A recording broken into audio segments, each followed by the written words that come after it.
Plus TV ప్రేక్షకులకు స్వాగతం.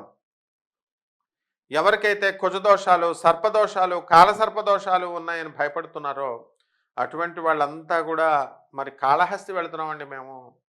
అక్కడ మేము స్వామివారిని కాళహస్తిలో మనం దర్శించుకుంటున్నాం. అక్కడ ఈ యొక్క పూజలు మేము చేసుకుంటున్నామండి అని అంటున్నారు కదా. ఇవన్నీ కూడా మీకు అవసరం లేదు. మనకి సుబ్రహ్మణ్యేశ్వర స్వామి ఓం శ్రీ వల్లీ దేవసేన సమేత శ్రీ సుబ్రహ్మణ్యేశ్వర స్వామినే నమః. వల్లీ దేవసేన సమేత అయినటువంటి పార్వతీపుత్రుడైనటువంటి సుబ్రహ్మణ్యేశ్వర స్వామి వారిని ఓం శరవణ భవ అనేటటువంటి మంత్రంతో కనుక మనం పూజ చేసినట్లయితే వీళ్ళకి అన్ని కష్టాలు కూడా తొలగిపోతాయి. ఆయన శివస్వరూపుడు, శివుడికే గురువు. ఆయన సుబ్రహ్మణ్యేశ్వర శివుడికే జ్ఞానాన్ని నేర్పాడు, కుమారుడు అయ్యుండి కూడా. కాబట్టి ఈ వినాయకుడు, సుబ్రహ్మణ్యేశ్వర స్వామి, అయ్యప్ప ఇవన్నీ కూడా శివగణాలు, శివుని యొక్క అధీనంలో శివుని యొక్క తత్వాన్ని బోధించేటటువంటి వాడు. అందువలన మనము ప్రత్యేకించి మనం ఈ యొక్క కాలసర్ప దోషాలకి ఏమండి, కుజుడు మాకు 12 ఉన్నాడు, 4 ఉన్నాడు, 1 ఉన్నాడు, ఇవన్నీ వదిలేసేయండి. ఎవరికైతే కుజదోషాలు ఉన్నాయో అలాగే అనంతాది నవకుల నాగదేవతాభ్యో నమః అంటాం. అంతే అనంతుడు, పద్మనాభుడు, అనంత పద్మనాభ స్వామి అంటాం కదా కేరళలో. ఆయన పద్మనాభుడు అంటే తర్వాత ఆదిశేషుడు, శ్రీ మహావిష్ణువు పడుకుంటాడు, అది ఆదిశేషుడు. శ్రీకృష్ణుడు పాము మీద యమునా తీరంలో డాన్స్ చేస్తాడు, కాళీయుడు. తర్వాత తక్షకుడు, అభిమన్యుడు కొడుకైనటువంటి పరీక్షిత్తుని కాటేసి చంపినటువంటి తక్షకుడు. ఇలా వీళ్ళంతా కూడా మనకి ఈ ఈ ఈ యొక్క అనంతాది నవకల నాగదేవతల స్వరూపమే సుబ్రహ్మణ్యేశ్వర స్వామి వారు. కాబట్టి వీళ్ళకి మనము ఈ సుబ్రహ్మణ్యేశ్వర స్వామి వారి యొక్క ఆరాధన మనం ఇంట్లో అభిషేకాల కోసం దేవాలయాలకు వెళ్ళాల్సినటువంటి అవసరం లేదు. ఇంట్లోనే ఒక రూపాయి బిళ్ళ తీసుకొని పాము పడగని తీసుకొని ఇలా 2 జంట పాముల్లాగా ఉన్నది కానీ, ఒక సింగిల్గా ఉన్నటువంటి పామును కానీ, 5 పడగలు ఉన్నటువంటి పామును కానీ మనం సుబ్రహ్మణ్యేశ్వర స్వామి వారిని తీసుకొని మనం కనుక అభిషేకాన్ని చేస్తే మనం బ్రహ్మాండంగా శుద్ధోదక జలం, మామూలు నీళ్ళు పంచామృతాలతో చేస్తే సరే, పంచామృతాలు అవసరం లేదు. ఆవు పాలు, ఆవు పెరుగు, నెయ్యి, తర్వాత ఈ యొక్క పంచదార, తేనె, ఇవి పంచామృతాలు అంటాం. వీటితో కానీ దీంతో కానీ అభిషేకం చేస్తే సరిపోతుంది. నమస్తే అస్తు భగవన్ విశ్వేశ్వరాయ మహాదేవాయ త్ర్యంబకాయ త్రిపురాంతకాయ త్రికాగ్నికాలాయ కాలాగ్నిరుద్రాయ నీలకంఠాయ మృత్యుంజయాయ సర్వేశ్వరాయ సదాశివాయ శ్రీమన్ మహాదేవాయ నమః అంటూ ఈ ఓం శరవణ భవ అంటూ ఈ సుబ్రహ్మణ్యేశ్వర స్వామి వారి మీద గంధంతో, పసుపు నీళ్ళతో, కుంకుమతో అభిషేకం చేసుకుంటే, స్వామివారిని స్తుతిస్తే బ్రహ్మాండంగా మనకి కోరికలు తీరతాయి. మరి సుబ్రహ్మణ్యేశ్వర స్వామి వారిని గానాల రూపంలో అంటే పాటల రూపంలో కూడా మనం కీర్తించవచ్చు.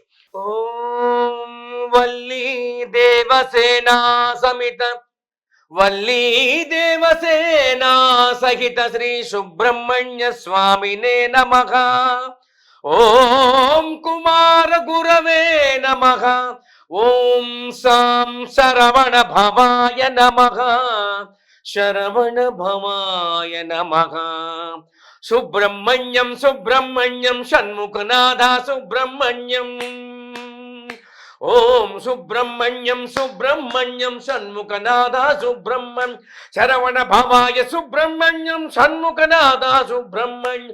సుబ్రహ్మణ్యం సుబ్రహ్మణ్యం షణ్ముఖనాథ సుబ్రహ్మణ్యం. సుబ్రహ్మణ్యం సుబ్రహ్మణ్యం స్వామినాథ సుబ్రహ్మణ్యం. కుమార గురవే సుబ్రహ్మణ్యం. వల్లి దేవసేనా సమిత వల్లి దేవసేనా సహిత శ్రీ శరవణ భవాయ కుమార గురవే నమః. సుబ్రహ్మణ్య స్వామినే నమః. శ్రీ సుబ్రహ్మణ్య స్వామినే నమో నమః. పార్వతీపుత్రుడైనటువంటి ఈ యొక్క సుబ్రహ్మణ్యేశ్వర స్వామిని బాలభావనతో మనం కనుక పూజ చేసుకుంటూ ఉంటాం. అలా పూజ ఎవరైతే చేస్తూ ఉంటారో అటువంటి వాళ్ళందరికీ కూడా, చిన్నపిల్లాడికి ఇప్పుడు ఒక చాక్లెట్ ఇస్తే చాలు వాడు సంతోషపడిపోతాడు. పెద్దవాళ్ళకి ఇవ్వాలంటే ఒక సూట్ కేసు క్యాష్ ఇవ్వాలి, పని చేయించుకోవాలంటే ఆడవాళ్ళకైతే ఒక నెక్లెస్ ఇవ్వాలి, చిన్నపిల్లడికి చాక్లెట్ ఇస్తే చాలు. అందువల్ల వినాయకుడు, సుబ్రహ్మణ్యేశ్వర స్వామి వీళ్ళంతా కూడా కేవలము మనకి బాలభావనతో మనం చేస్తాం కాబట్టి వీళ్ళకి ఒక చాక్లెట్ ఇస్తే చాలు, అంటే అంత త్వరగా ప్రసన్నమవుతారు.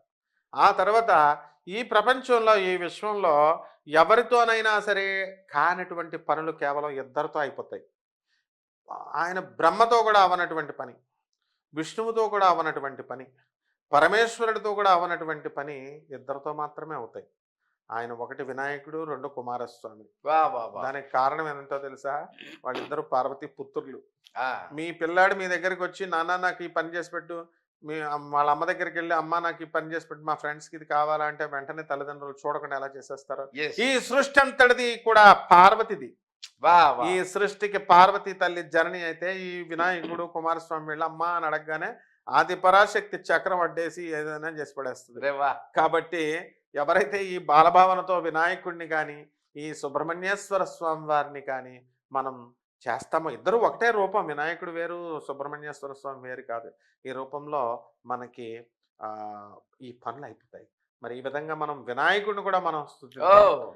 ఏకదంతాయ విద్మహే వక్రతుండాయ ధీమహి తన్నో దంతి ప్రచోదయాత్. పంపా గణపతి పరమదయానిధి పాదబలం తరణం మంగళ గణపతి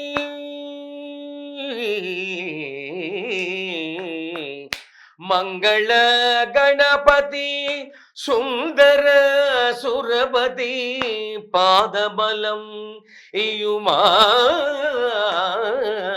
కాంచన గణపతి పరమదయానిధి శ్రీ విఘ్నేశ శరణం శరణం శరణం విఘ్నేశ్వర శరణం పంబా గణపతి.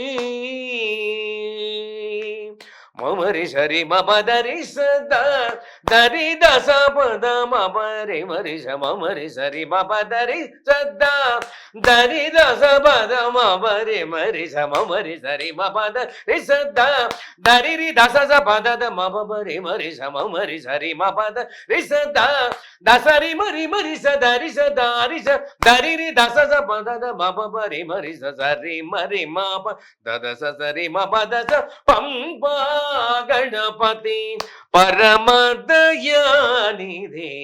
పాదబలం తరణం విఘ్నేశ్వర తవ చరణం శరణం.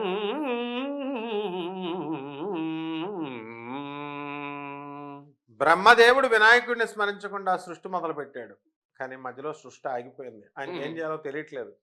అప్పుడు మహాకాయుడు, ఆ తర్వాత వినాయకుడు, మహాగణపతి ఒకడు ఉన్నాడని అప్పుడు స్మరించుకొని, నాకంటే అతీతుడు ఒకడు ఉన్నాడని అప్పుడు మహాగణపతిని ప్రారంభించిన తర్వాత అప్పుడు ఆయనకి థాట్స్ అన్నీ కూడా వచ్చినాయి. ఏమని? ఈ యొక్క ఈ ఆలోచనలతో ఆ సృష్టిని నిర్మాణం చేశాడు. ఎలా? ఓం సర్వచైతన్య రూపాం తాం ఆద్యాం విద్యాం చ ధీమహి బుద్ధిం యో న ప్రచోదయాత్. బుద్ధి స్మరించాలి. ఏ శక్తి అయితే ఆది విద్యలకి అన్నిటికీ మూలమైందో ఆ జగజ్జనని అయినటువంటి ఆ లలితాంబిక నా యొక్క ఆ గౌరీదేవి నా బుద్ధిని సరైనటువంటి మార్గాల వైపు ప్రేరేపించుగాక అన్నారు. అలాగే ఓం భూర్భువస్సువః పితర్వరేణ్యం భర్గో దేవస్య ధీమహి ధియో యో న ప్రచోదయాత్. ఏ సృష్టి, ఏ శక్తి అయితే ఈ సృష్టి ఈ ప్రపంచాన్ని సృష్టిస్తుందో, పాలిస్తుందో, లయం చేస్తుందో అటువంటి ఆ శక్తి నన్ను నా బుద్ధుల్ని సరైనటువంటి మార్గాల వైపు ప్రేరేపించుగాక అని చెప్పి ప్రార్థిస్తుంది.